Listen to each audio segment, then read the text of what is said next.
Renaître de l'eau et de la parole change totalement l'intérieur de l'homme. Tout chrétien doit au moins, une fois dans sa vie, vivre intensément l'expérience de cette réalité nouvelle. La grâce du baptême qu'il a reçu se trouve alors actualisée de façon particulière. Celui qui fait cette expérience à part à la lumière qui vient du Christ, lui-même et tout ce qui l'entoure, entre alors dans un jour nouveau. Il reçoit des yeux neufs pour contempler toute chose dans la lumière de Dieu. Dans ta lumière, nous voyons la lumière, psaume 35, 10.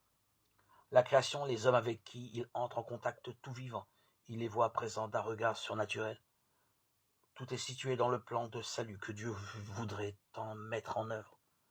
Dieu n'attend que le premier pas de l'homme pour l'aider davantage de sa grâce et lui témoigner un amour qui le comble tout entier.